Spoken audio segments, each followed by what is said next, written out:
Phoenix Awakened podcast, true life stories of the psychic and metaphysical adventures in the unknown worlds of Alison and Jason, and let us go down the rabbit hole to the unknown. Today we're going to be talking about a interesting subject. We're going to be talking about trauma. I'm hoping it's going to help people. No, I reckon it'll help people. That's what you want to do. Well, that's exactly it. That's the whole reason for this podcast, is to be able to help people share our story, and in the process, everyone has healing or an experience or an understanding. Yeah, and we're just sharing our stuff Our and story. what we think is right. Our perception. Yeah. At the end of the day, it's all perception, isn't it? It is only just our perception. Yeah. So Alison's going to take it off, so take it away. So with trauma, everyone has trauma. Whether we want to acknowledge it or not, we all have trauma. And trauma can come in many different understandings, learnings, lessons, whichever way you want to look at it. Trauma can also be mentally, physically, emotionally, and spiritually as well. That is how I understand trauma, because I've gone through trauma, you've gone through trauma. I still believe that everyone has gone through trauma on some degree or level. It might not be as like a big bang kind of an accident kind of trauma or something along those lines. It could be just constant stress. Yeah, that can be a trauma too. Yeah, that can be a very big trauma where you're just constantly stressed all the time. And that's been playing out for quite a few years now, hasn't it? Off the globe. Exactly. That's exactly it. That's a very good point. Yeah, because I actually was watching a lady on YouTube this morning, and she was talking about how to release trauma from the body. She didn't actually exactly say how to release trauma from the body. She pointed to another link to watch on how to release trauma from the body, but she did say that sometimes trauma doesn't have to be a big thing that happens in your life. It could just be as simple as constant chronic stress on the body or mind.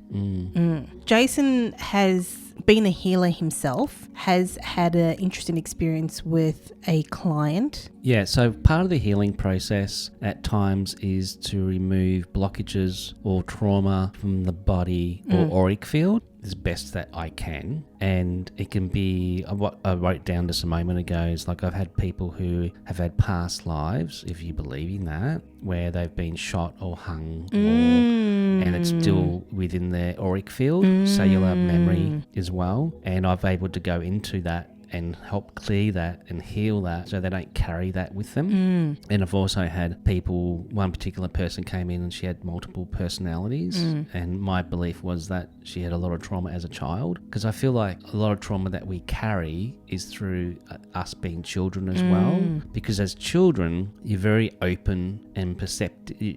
You're open and you are receptive, thank you for that word, to get a lot of negative stuff from your parents or their heartache or what they're going through. The kid picks it up. Yeah. I know that with me as a child, I was able to pick up a lot of my parents' issues through feeling, and that led to, as an adult, trauma. I've been really blessed to work through a lot of my stuff over the years. Yeah. Being a student and doing all the healing work and being a healer, it does help immensely. Yeah. And it's amazing how much we take on from our parents or family or even siblings, whatever it is, and we carry that, and that can help put on the glasses of misperception, because we carry that wounding around with us, or that perceived wounding from others with us, because we take it on for ourselves, and therefore it can integrate within our system, our cellular and our auric field, therefore in our physical reality.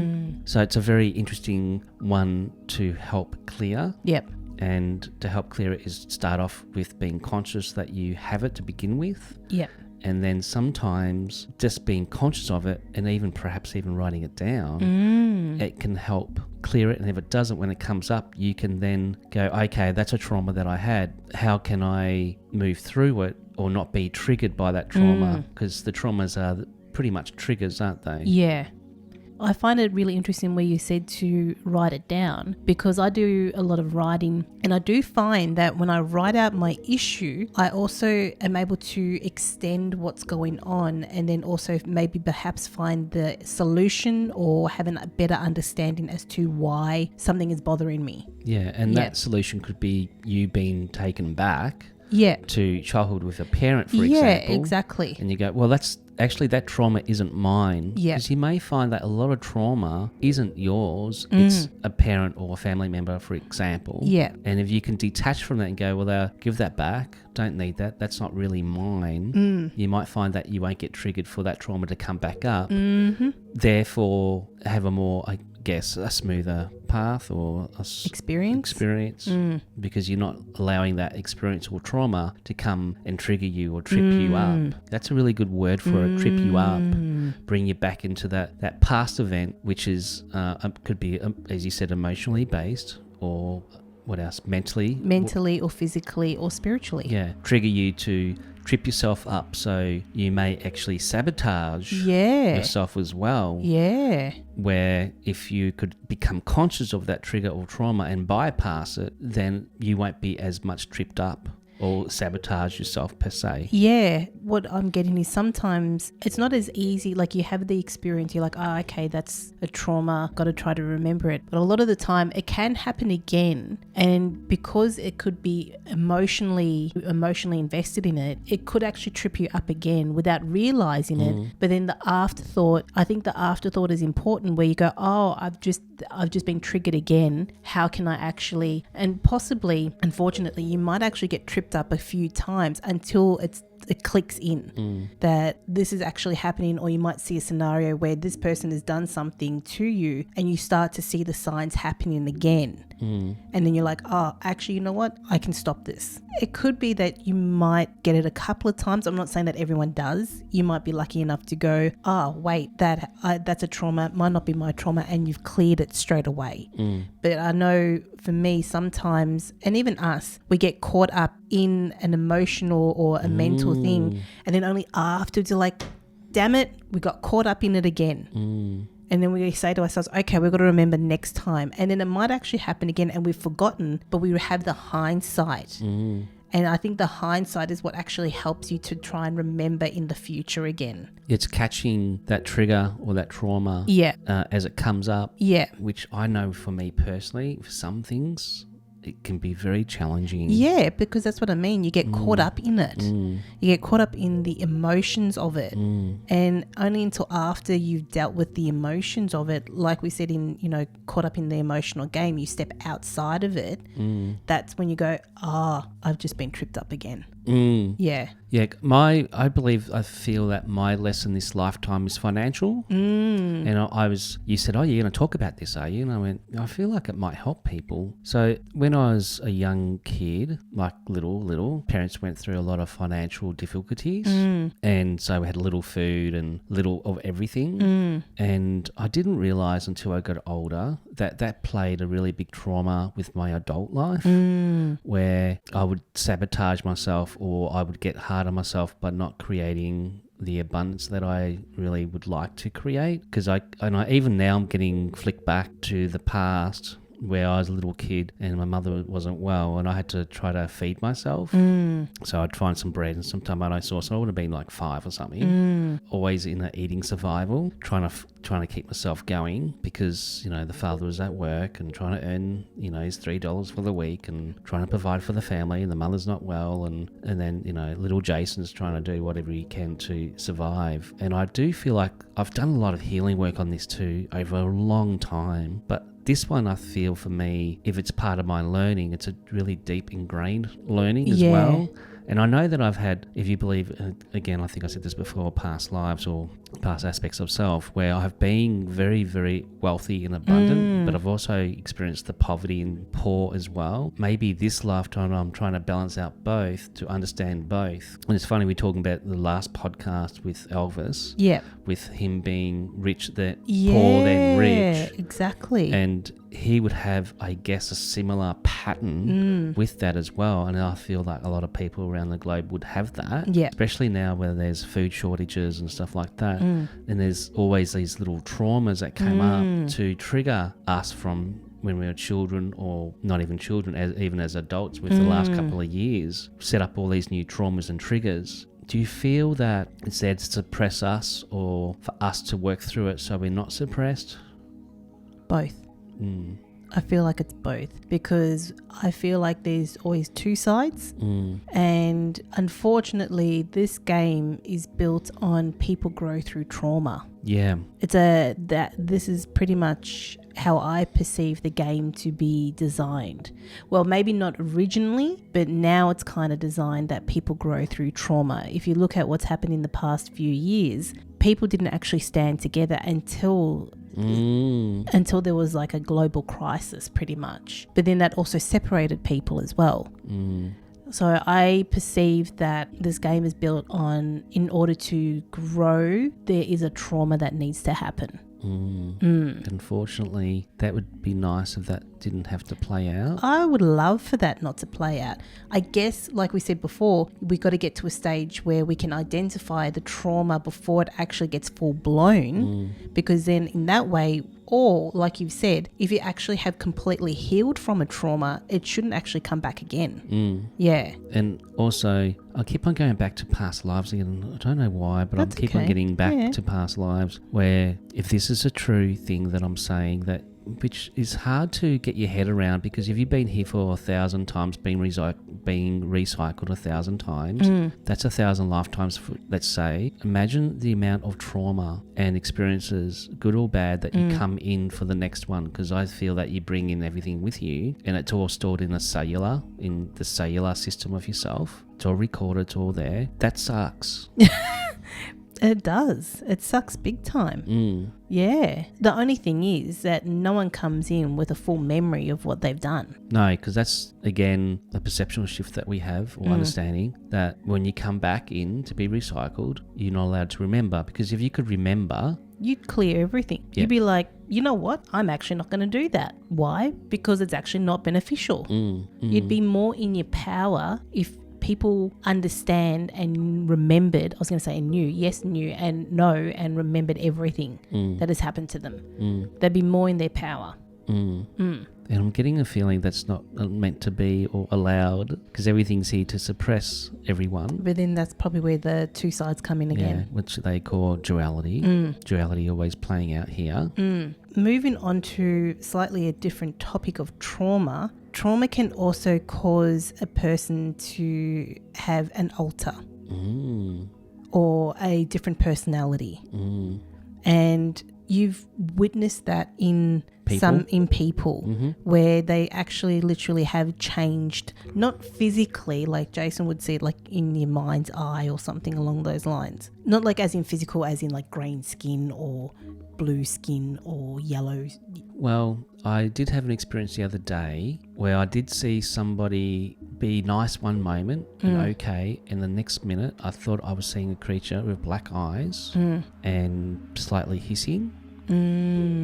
I can't reveal where this was, but I was a little bit concerned, and they didn't have a clue. And I know that this person has an attachment that can play a part of a fracture of the psyche as well, or different structures of the person, where an entity can come in and alter that person's personality without them knowing it, and even down to a point, shapeshift them into something else. So I've seen this on a regular basis with people. It's quite disturbing. And it does come down to, it is also part of a mental health issue. It can be. Yeah, because there are people who, like their personality completely switches.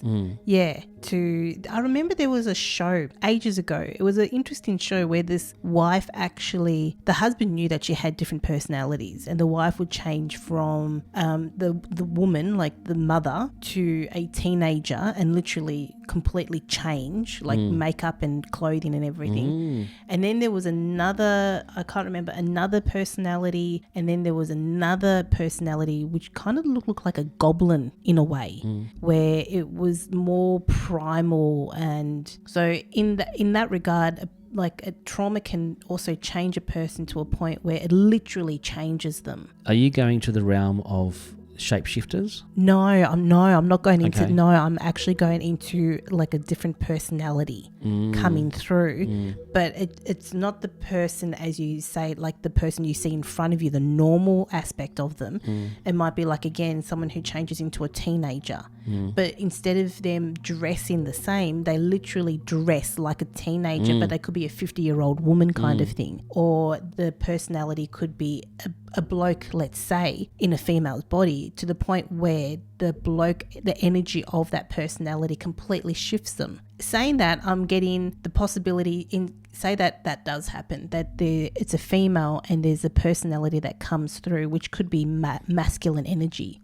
It could be that the female has had a trauma as a child and the masculine energies come through as a protector, as like the masculine man, to be strong. So therefore, whenever the woman goes through a trauma of being hurt or something along those lines, this masculine personality might come through to act as the protector. Yeah, that makes sense. Yeah. That kind of, I've seen that too. That kind of personality change I'm talking about, caused from trauma as well. Yeah, because that part of the psyche gets developed to come in to be the protector, for example. Yeah. Because the original psyche can't deal with it. Yeah. So therefore you go into fractures of the psyche. Yeah. Yeah. And we did a little bit of healing work with the Chiron energy, talking about the fractured psyche. And it does happen a lot because if you've gone through, say, for example, as a child, a really traumatic experience, you're going to have to develop something within you to help you cope with what's just played out. So therefore that gets stronger and stronger. So therefore that part of the psyche steps back for this other psyche to step in to take over the show. And when the other one steps out, they don't remember what's happened with the other psyche that stepped in. Yeah. So this is a very interesting topic. How can, in your perception, being a healer and also a psychic development teacher as well, if someone wanted to be, I guess not everyone understands that they might actually have split personality, or not even a split personality, like just a personality shift. However, can it actually be healed? It's a very good question. To be honest with you, possibly, depending how bad it is. I don't really necessarily work with people who have that going on because it's not really my field. It's a really dicey one, being a healer. If I had somebody come in, I'll just do the healing work I need to do with the person. Okay. And maybe adjust diamonds and do a clearing, and that will help to a degree. But I don't have the big tools to fix per se. That's why there's psychiatrists and psychologists. And I don't believe they really can fully heal that person as well. That's why there's all this bloody medication around. In that way, talking about the example that I've given, it would have to be up to the original, you could say, fracture, the original person, to build them up strong enough that they can deal with everything on their own. You know what I'm getting? Hypnosis may help. Oh, that's an interesting... You get the right hypnotherapist, because I've done a lot of hypno work. I've done 20 hours of hypno work. It's a lot of hours. Yeah. That's a lot of hours. Considering, was a normal session like an hour and a half or something? Yeah, a couple hours. Okay, that's a lot of work. Yeah, I had a friend who was a hypno and she was beautiful, and she was really wanting to help me out with a lot of stuff. So we did a lot of hypno hours, and the amount of stuff that came up, I had some of it written down. I paid somebody to write down my experiences through hypno. It was mind-blowing. That could help. But I think I feel, from what I'm feeling, is that the original person needs to have an understanding of maybe what the trauma that they've gone through, and then heal from that trauma on their own without actually bringing in a different personality to deal with it. Yeah. That's what my feeling would be, but saying that is also a different thing too. I mean, for example, we're both pretty, not lucky, but because we've chosen to work on ourselves as much as we can with the knowledge that we have, and by doing so, knowing thyself more and more, that is a big help. Yeah. To knowing what's fractured, what's trauma, what's not trauma. It really comes down to healing the trauma. Yeah, the experience. Yeah, the experience. Yeah. Yeah. Yeah, and I feel like everybody would have some sort of traumatic experience in one way or another. Okay, well, what about, besides the personality trauma, what about just constant stress? Like constant stress. How could someone overcome constant stress if they're constantly stressed all the time? That could also be a family thing as well. like a family trait that's come down, like a worry. Someone's always worried, constantly worried. My grandmother was always constantly worried. And I think she might have actually passed that down to, you know, one of her children or something along that's always constantly worried. What if this happens? What if that happens? What if? Never really looking at, okay, just maybe we just take the precautions. Okay, something like, say, for example, the weather, the rain.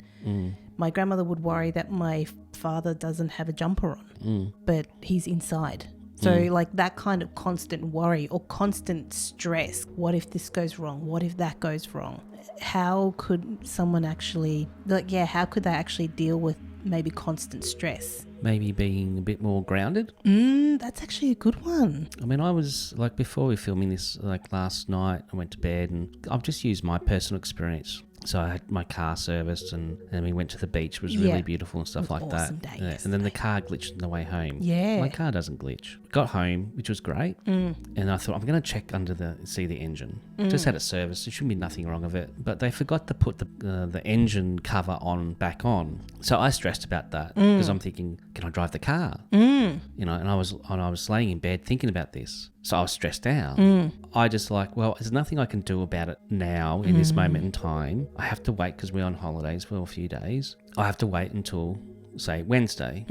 So I just had to talk my way through it to say, let go. There's no point losing a whole night's sleep over something that you have no power over in that moment. And once I just put it aside and go, we have to deal with it when it's the right time. Everything's okay. I did some talking to myself besides telling myself, Jason's time to go to sleep. Stop stressing. I went to sleep. Yeah, okay. That's actually a really good example because if, say, for example, people who work and they're constantly stressed at work, lying in bed awake at night, worrying about the next day, that's probably better advice to go, okay, you can't deal with it right now. You're in bed, you're meant to be sleeping. There's no point in worrying about it if you can't actually physically do anything about it because it's like 2 a.m. in the morning, work opens at 9 a.m., you forgot to fax something, there's no point trying to worry about faxing anything at 2 o'clock in the morning. And the head will keep on looping non-stop to keep you deprived from sleeping. Therefore, if you've got no sleep, you're going to make perhaps wrong choices, create a bigger drama, a bigger trauma. So you have to, maybe it is talking to yourself, which I do a little bit. I do it a lot. It's like if something comes up and I can't fix it then, it's like, okay, we can fix it later, but we can't fix it right now. Yeah. I'm not going to put all my effort and energy into something I can't fix right now. Yeah. I let it go. It will work out, and start maybe talking to yourself about that sort of stuff. If you're talking about stress or about worries and stuff like that. Yeah. That is very helpful. Yeah. I've done that. Jason's actually done it to me once. I was lying in bed, couldn't sleep and worrying about, I can't even remember what I was worrying about, but you just said to me, you can't do anything about it now. There's no point worrying or thinking about it. Just relax and deal with it tomorrow. And he was right. As soon as I just go, oh, okay, well, I can't actually physically get up and do blah, blah, blah, blah, and blah. I had to put it aside and then I fell asleep. Yeah. So on that level, that can be dealt with, but with this other trauma, deep trauma stuff, it's a bit harder. It's a little bit more different and challenging. Yeah. And I don't have the tools to share on the public arena to really help or give really sound advice. I'd be a very silly individual to do so. I can only share my experiences and what I've experienced and what I've done for me at times. But it'd be nice to be able to give everybody, you know, a quick fix, solution with when it comes to that particular multiple personality trauma. We don't have those tools. No. Be nice to have those tools. I think the best thing from gathering from that, for me, what I take away from it, if a person is conscious enough about it and they want to change it, it would be deeper work. Yeah.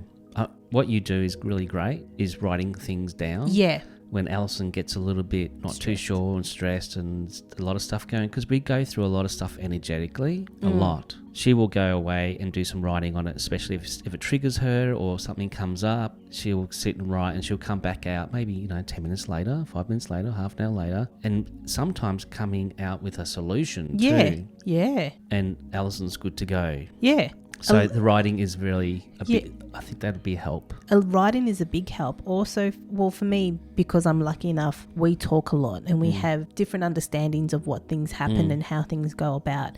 So for me, also talking to Jason, even if you can like maybe find someone that you can express like some of the deeper stuff within you, that also can help. If somebody you can trust, Yeah, and you can just talk to and just express and not be judged for it, that itself is a healing. Yeah, exactly. It's just having that person that you can sit down with and trust. That's why therapists are sometimes really good, because they're neutral. They're just there to listen. Yeah. So, you know, there are some really good ones out there that can help and support you. Yeah. Yet there's also some things that they can't help and support with. So, for example, attachments. No. If it's a personality kind of a trauma from childhood that, you know, like we said before, a personality was created to be the protector, that's different. When it comes to attachments where it could actually be detrimental to the person, that is very different. And yeah, I'm not entirely too sure how. You would probably go see a healer if you feel like something's not right. I feel a healer would be a good start. Yeah. A good healer would be a very good start, because they can some healers can go behind the scenes a little bit and nut some stuff out. You can nut some stuff out a bit more differently. I'm laughing. If you and I went to a therapist, we'd be instantly medicated. Well, only because if we spoke about the things that we perceive, so we can't actually talk. And it's really funny that we're on a podcast talking about this stuff, and here we are, like we went to a therapist. We can't go to medicated. We can't go to a therapist because they probably would lock us up, going, "You guys are actually crazy." However, saying that, there's so many other people out there that think like we do too. Yes, there's a lot. Yeah. Yes. So we're not crazy, really. That's okay. Sometimes a little bit of crazy is good. It's funny. Is there anything else that you've got notes on that you want to share about? Fractured timelines. Fractured timeline. Well, that could also come down to bleed throughs as well. Yeah, I've got that as well. Yeah, because another form, but it's not really connected to trauma. But it can be different aspects of self bleeding through, fractured part of self bleeding through different timelines, different dimensions. Okay. Yeah, okay. Interesting perception. Having different timelines bleed through because of a trauma that's taken place. Or the trauma could actually be caused from the timeline bit. Yeah. That bleed through. Yeah. We are a complex species. I think this game is complex. Yeah, it's getting more complex. Yeah. Okay, let's help with some practical solutions. So writing down's a really good one. Your stresses and your worries. Yeah. So do a detox on paper. Yeah. Seeing a really awesome healer. Yeah. That can help just clear you out. Yeah. Even giving yourself a smudge. Yeah. Can help with a lot of stuff, and your home, your space. Oh, absolutely. Your car. Yep. So do a big clearing and cleansing. That could help a lot. It's another solution. Talking to someone. Talking to somebody that you can just sit down with and talk to and chat and just be free without being judged. Yeah. If you can't, then find a really good therapist. Yeah. Or counsellor. Yep. And just sometimes just getting it out. Yeah. There are also spiritual counsellors out there as well. So anyone that is more on a spiritual note, there are spiritual counsellors too. Yeah. Yep. Meditation can help as well. Being kind to yourself. We've talked about that before. Being kind to yourself. Breathing. I need to do more breathing at times. So there's a few things you can do to really help yourself kickstart this. Yeah, to bring yourself back in alignment. Bring yourself back into alignment. That's a good one. So if you go into Jason Infinite Magic YouTube, I do a bring yourself back into alignment video. That will help. From my own experience, sometimes my energy is too far out and I pick up a lot of things, and that could also be picking up other beings or spirits, or, you know, and that could also be a personality shift too. Then Jason will just remind me to bring myself back in again. Yeah, it's called the MP technique, where it's meant to be multiple personality realignment. That's what that's designed to do. Yeah. Bring back ourselves back to 0 point, to oneness, and that does help a lot. Yeah. So there was a video, if anybody's interested, you can go and check it out. Yeah. I do with my hands and bring it back into a prayer position type thing. So that can be very helpful. I burp when I'm clearing because when you've done a clearing on me, you'll end up burping. Burping is good. Okay.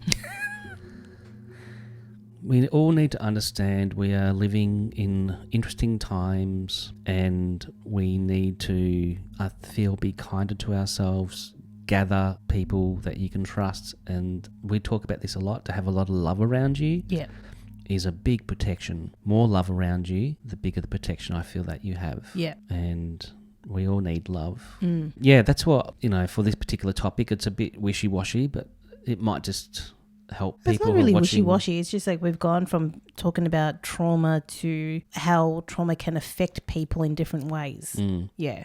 I just feel like we need to keep it a little bit grounded and a bit more practical, because people need practicality, because we live in a practical physical reality. And we are experiencing, because we're spiritual beings, having a physical experience. So we need to keep it as well practical. There's a balance there. Anything else? No, I'm pretty good. I feel like we've covered a lot. Everything that I've written down as well. Okay. Yeah. Thank you so much for tuning in. We hope that we've been able to share some light on anything that you might have actually been working through, or of anyone else that might be working through something similar. And we hope that this can actually help bring some kind of understanding. Yeah, bring an understanding into maybe how you can deal with it yourself, and also how you can help someone else deal with it as well. And my last words are, do stuff that brings you joy. Oh, yeah. I've been getting the song, if it makes you happy, it can't be that bad. So do stuff that makes you happy. Yeah. For example, I had a moment with lip balms. Yeah. I had a big moment with lip balms where actually it's not necessarily a trauma, but it was a different personality that came through. Somebody that wanted to experience lip balm through you. Yeah. And Jason actually had to move that personality on. So that I did experience, that wasn't experienced. I, however, do like making things. So now I'm actually watching videos on how to make lip balms, but I don't actually have that personality back again. It's actually me now wanting to understand how to make lip balms. And then I get the song, if it makes you happy. So anything that brings you joy, makes you happy, also actually grounds you and brings you back to center, which also might also release any of the trauma that's going on too. Yeah. Excellent. Yeah. Very good. Thanks so much for tuning in. Thank you for tuning in. We send you lots of love, healing and blessings, and we shall see you in the next one. Oh, wrong hand. Ciao. Bye.